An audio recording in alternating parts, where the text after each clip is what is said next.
سابق ISI سربراہ lieutenant general فیض حمید کو کور کمانڈر پشاور لگانے کے صرف 9 ماہ بعد ہی ہٹا کر کور کمانڈر بھاولپور لگانے کے بعد یہ سوال کیا جا رہا ہے کہ ایسا کیوں ہوا اور انہیں ایک کم اہمیت کی حامل کور دے کر کھڈے لائن کیوں لگایا گیا۔ یاد رہے کہ لیفٹیننٹ جنرل فیض حمید کو عمران خان کے قریب تصور کیا جاتا تھا اور خیال کیا جاتا تھا کہ اگر وہ مزید اقتدار میں رہتے تو فیض حمید کو ہی اگلا آرمی چیف مقرر کرتے۔ حکومتی اتحاد کی جانب سے مسلسل یہ الزام عائد کیا جا رہا تھا کہ جنرل فیض حمید کو پشاور کا کور کمانڈر لگائے جانے کے باوجود اب بھی ISI میں ان کے دھڑے کے افسران عمران کی حمایت اور اتحادی حکومت کی مخالفت میں سرگرم تھے۔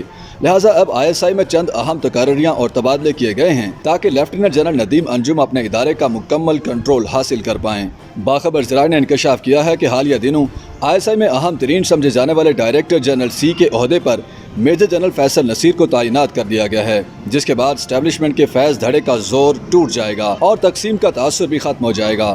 میجر جنرل فیصل نصیر کو میجر جنرل کاشف ظفر کی جگہ لگایا گیا ہے، جو سابق DG ISI لیفٹیننٹ جنرل فیض حمید کے زمانے سے یہاں تعینات تھے اور مبینہ طور پر انہی کے ایجنڈے پر چل رہے تھے۔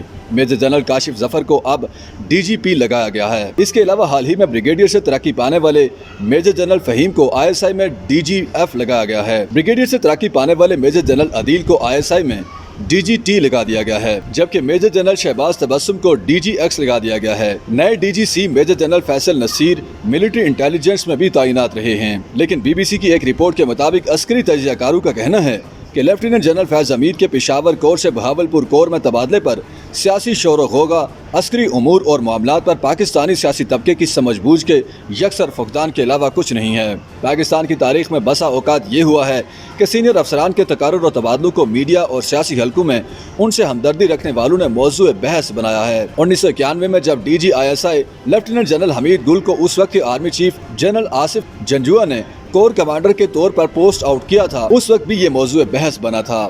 یاد رہے کہ سابق جنرل حمید گل نے ہیوی انڈسٹریز ٹیکسلا کی کمانڈ سنبھالنے سے انکار کر دیا تھا اور پھر زبردستی انہیں نوکری سے ریٹائر کر دیا گیا تھا۔ اس وقت دائیں بازو کے میڈیا نے واویلا شروع کر دیا تھا کہ جنرل گل کی نئی تقرری ان کے مقام اور مرتبے کے مطابق نہیں۔ سابق جنرل حمید گل کی عوام میں مقبولیت افغان جنگ میں ان کے عمل دخل کی وجہ سے بڑی تھی۔ اسی سے ملتی جلتی صورتحال اس بار بھی سامنے آئی جب سوشل میڈیا پر بعض حلقوں کی جانب سے کہا گیا کہ بہاولپور کور میں تعیناتی جنرل فیض حمید کے لیے ایک طرح کی تنزلی ہے۔ گزشتہ دہائی میں بہاولپور کور کی کمانڈ کرنے والے ایک ریٹائرڈ آرمی جنرل نے BBC کو بتایا کہ بعض لوگ لیفٹیننٹ جنرل فیض حمید کی بہاولپور تعیناتی کے بارے میں غلط اندازہ لگا رہے ہیں اور ان کی یہ سوچ صحیح نہیں کہ اس تبادلے کا مطلب ان کی تنزلی ہے۔ فیض حمید کی بطور کور کمانڈر بہاولپور تعیناتی پر تبصرہ کرتے ہوئے دفاعی تجزیہ کاروں کا کہنا ہے کہ یہ پشاور کور سے کم اہمیت کی حامل ہے، لیکن پھر بھی اس کی اپنی اہمیت ہے۔ بہاولپور کور کی بنیادی ذمہ داری جنوبی پنجاب کے صحرائی علاقے کا دفاع کرنا ہے۔ پاکستان کی جانب بہاولپور کور صحرائی چولستان میں تعینات ہے، جہاں سے بہاولپور، رحیم یار خان، وہاڑی، لودرا، ملتان اور اوکاڑا جیسے اہم شہروں کی پاسبانی کی جا رہی ہے۔ چونکہ پاکستان کی عسکری حکمت عملی پنجاب اور سندھ کے میدانی علاقوں پر انڈین آرمڈ دستوں کی کسی پیش قدمی کے خلاف دفاع پر مبنی ہے، جو ممکنہ طور پر ایسا علاقہ ہے جہاں پاکستان کی زمینی افواج کو بھارتی ٹینکوں کے حملے کے خلاف مضبوط دفاع رکھنا ہے اور یہ بہاولپور کور کے آپریشن ایریا کے تحت ہوتا ہے۔ ظاہر ہے کہ ایسا مکمل جنگ کی صورت میں ہی ہوگا۔ عسکری ماہرین کہتے ہیں کہ میدانی علاقے میں آرمڈ فارمیشن یعنی بختر بند دستوں کی مربوط پیش قدمی کا دفاع کرنا مشکل ترین امر ہوتا ہے۔ عسکری محور کی صورتحال کو مد نظر رکھتے ہوئے پاکستانی فوجی منصوبہ سازوں نے انڈیا کے ساتھ 2002 کی فوجی کشیدگی کے بعد زمین سے زمین پر کم فاصلے تک مار کرنے والے نصر بیلسٹک میزائل کے ساتھ ساتھ ٹیکنیکل نیوکلیئر ہتھیار اپنے جنگی منصوبوں میں شامل کیے۔ چونکہ اس کشیدہ صورتحال میں پاکستانی زمینی افواج کو متحرک کرنے کی لاگت انتہائی زیادہ تھی۔ عسکری تجزیہ کاروں کا خیال ہے کہ انڈیا کے ساتھ مستقبل میں فوجی تناؤ کی صورت میں نصر بیلسٹک میزائل کو ممکنہ طور پر بروئے کار لانا بہاولپور کور کی کمانڈ کے تحت ہوگا۔ یہ وہ علاقہ ہے جہاں سے پاکستانی عسکری منصوبہ سازوں کو انڈین آرمڈ دستوں کی پیش قدمی کا اندیشہ ہے۔ پاکستان کی جوہری حکمت عملی اور نظریہ فیلڈ کمانڈرز کو جوہری ہتھیار تفویض کرنے کا عندیہ نہیں دیتا، لیکن مکمل جنگ صورتحال کو ڈرامائی اور خوفناک حالات میں تبدیل کر سکتی ہے۔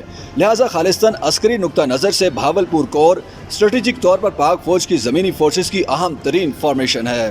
سال 2000 میں بہاولپور کور کی کمانڈ کرنے والے ایک سابق کور کمانڈر نے کہا کہ بہاولپور کور ملک کے دفاع میں کلیدی کردار ادا کرتی ہے، یہ اسٹریٹجک ہتھیاروں کو سنبھالتی ہے، یہ پاکستان آرمی کے اسلحہ خانہ میں موجود جدید ترین ہتھیاروں کو استعمال کرتی ہے اور متعدد مواقع پر اس نے دشمن کے مذموم عزائم کو ناکام بنایا ہے۔ 31ویں کور یا بہاولپور کور 1986 یا 87 میں بنی تھی۔ یہ وہ زمانہ تھا جب پاکستان کو انڈیا کی طرف سے زمینی جارحیت کا بہت زیادہ خطرہ لاحق تھا۔ انڈین فوج برانز ٹیک کے نام سے خطے میں سب سے بڑی فوجی مشق کر رہی تھی۔ 31ویں کور کا ہیڈ کوارٹر بہاولپور میں واقع ہے، جس کے 3 مکمل ہجوم کے ڈویژنز ہیں۔ شمالی پنجاب کا صحرائی خطے کا دفاع اور سلامتی اس کی ذمہ داریوں میں آتی ہے۔ ایک ریٹائرڈ فوجی جنرل نے بتایا کہ پاکستان کی فوج کے کلچر میں یہ بات پائی جاتی ہے کہ افسران آرمڈ کور میں شمولیت ہمیشہ پسند کرتے ہیں، جس کے بنیادی اجزاء ملکی فوج کی ہر کور میں انفینٹری فارمیشن کے ساتھ تعینات ہوتے ہیں۔ ریٹائرڈ فوجی جنرل نے کہا کہ بہاولپور کور کے آپریشن ایریا کے تحت آرمڈ بریگیڈ پائی جاتی ہے۔ پاکستان کی لینڈ فورسز بنیادی طور پر ہیوی انفینٹری آرمی کی حامل ہیں اور بہاولپور کے آپریشن ایریا میں 3 انفینٹری ڈویژن خدمات انجام دے رہی ہیں، جو جنوبی پنجاب کے صحرائی علاقے کی سرحد سے لے کر اوکاڑا شہر میں وسطی پنجاب تک پھیلی ہوئی ہے۔ اس کے علاوہ ایک فری انفینٹری بریگیڈ اور ایک فری آرٹلری بریگیڈ بھی بہاولپور کور کے تحت خدمات انجام دے رہی ہیں۔ انجینئر اور سنگلز کی فری فارمیشنز بھی اس کی کمان کے تحت ہیں۔ اس کور کو پاکستان کے بعض نامور 4 سٹار جنرل کمان کر چکے ہیں۔ ان میں سابق chairman joint chiefs of staff committee general Shamim Alam Khan اور جنرل زبیر محمود حیات، سابق vice chief of army staff general Muhammad Yusuf بھی شامل ہیں۔ YouTube پر گوگلی نیوز دیکھنے کے لیے youtube.com کی سرچ بار میں googly news T V type کریں۔ گوگلی نیوز کے پیج پر سرخ رنگ کے سبسکرپشن والے بٹن پر کلک کرنا نہ بھولیے۔ YouTube پیج پر اپلوڈ ہونے والی ویڈیوز سے باخبر رہنے کے لیے بیل آئیکن پر کلک کیجیے۔ آپ کو ہر نئی ویڈیو کے بارے میں نوٹیفیکیشن موصول ہو جائے گا۔